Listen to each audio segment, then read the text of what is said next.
participé à un débat hier soir à la Cinémathèque de France à Bercy autour d'un film de Yannick Bellon, Jamais pour toujours. Yannick Bellon qui est une cinéaste, ce film datant de 79, donc il y a quand même 35 ans, 36 ans. Et alors c'est un film que je qualifierais de très féminin, bien que étrangement le débat qui a été animé d'abord par Paco, je crois, n'a pas du tout mis l'accent là-dessus. C'est que maintenant, on voit un film féminin essentiellement autour de femmes, mais on ne parle pas du féminin dans le débat. C'est dire le niveau de conscience du sexe en 2016, qui est assez effarant. Hein. Alors, moi, dès que j'ai entendu parler du rôle des objets, puisque finalement, Bulogier disait, elle n'était pas là, mais enfin, elle avait dit qu'elle se souvenait du film par rapport aux objets. Effectivement, les objets jouent un rôle absolument énorme dans ce film. Album de famille, brocante, antiquité, vente aux enchères, et j'en passe, et des meilleurs. Et ce film est carrément encombré d'objets. Hein, encombré de souvenirs au sens, pas de souvenirs mentaux, mais de souvenirs d'objets qu'on a gardés. C'est un bric-à-brac d'objets. Et je me suis demandé, ou plutôt ça m'a rappelé, mes théories sur le féminin et sur le rôle des objets. Ces objets d'ailleurs qu'on voit mais qu'on peut toucher aussi. Hein.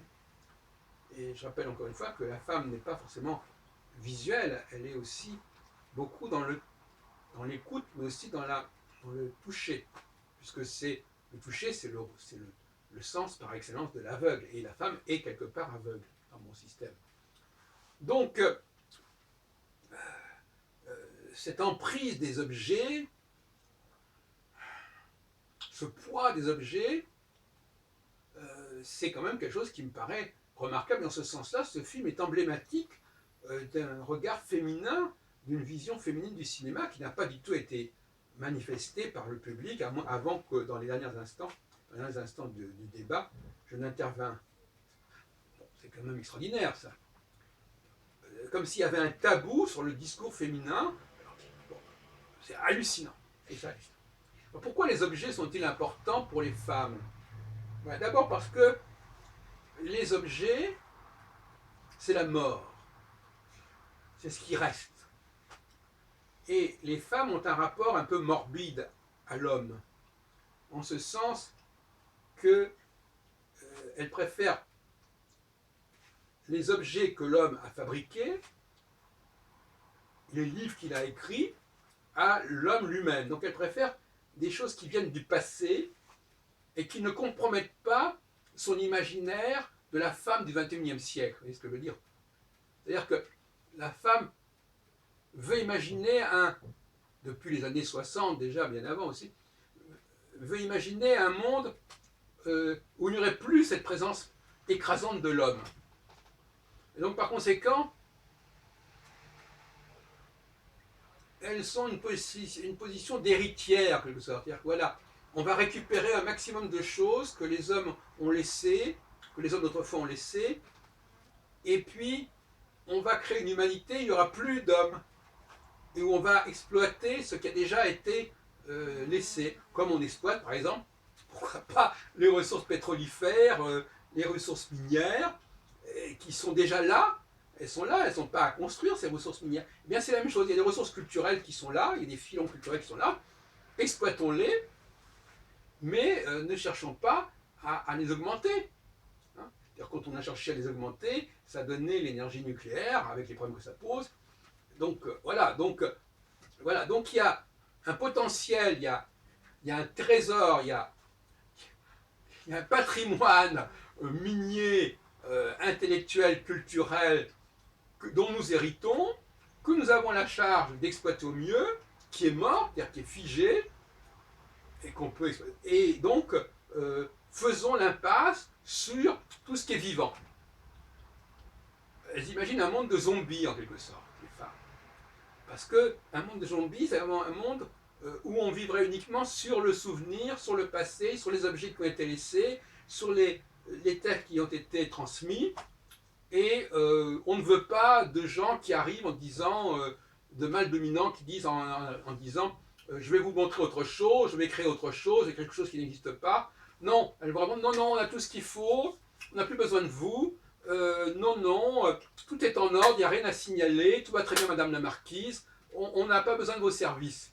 C'était ça, l'autre jour je parlais de la réforme, non, non, on n'a pas besoin de réformer, tout va bien, il n'y a pas à corriger, à transformer, non, non, tout va bien, merci monsieur, on vous rappellera. Donc il y a cette espèce de fantasme de l'homme mort, mais un peu de l'oncle à héritage, c'est-à-dire qu'on a hérité de lui, il nous a laissé beaucoup de choses, on l'en remercie chaleureusement, de même qu'on remercie la terre d'avoir des ressources pétrolifères, etc. C'est très bien, on va vivre là-dessus. C'est une mentalité d'héritier. D'ailleurs, on va exploiter au mieux, on va gérer au mieux ce qu'on a reçu, et on va vivre dans une société qui n'aura plus besoin de chefs, puisque les langues sont établies, les structures culturelles sont là, elles sont communes à tous, tout le monde peut en profiter. On ne va pas créer de la nouveauté, parce que la nouveauté, ça crée de la hiérarchie, ça crée des gens qui sont à l'avant-garde, ça crée des gens qui montrent le chemin, et ça on ne veut plus. Donc on va profiter du passé. Donc c'est ça que je voulais vous dire. J'espère que vous avez compris le message. Je vous invite à voir le film, parce que franchement, à ce point-là, c'est extraordinaire. Mais je rappelle encore une fois, et c'est dommage que le débat n'ait pas été enregistré, que on voit un film sur les objets, on voit un film fait par une femme, où les principales actrices, les principaux personnages sont des femmes. Il y a 3 personnages féminins majeurs, dont Bulogier, dont la sœur de Yannick Bellon, qui est Nolé Bellon, et puis Notre-Dame, qui joue l'inconnu, Disbold, je crois que ça s'appelle.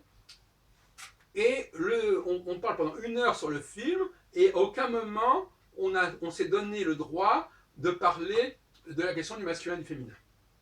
Et moi, quand j'en ai parlé, ça a plutôt créé des perturbations. Voilà. Et ça a eu lieu donc à la Cinémathèque de Bercy.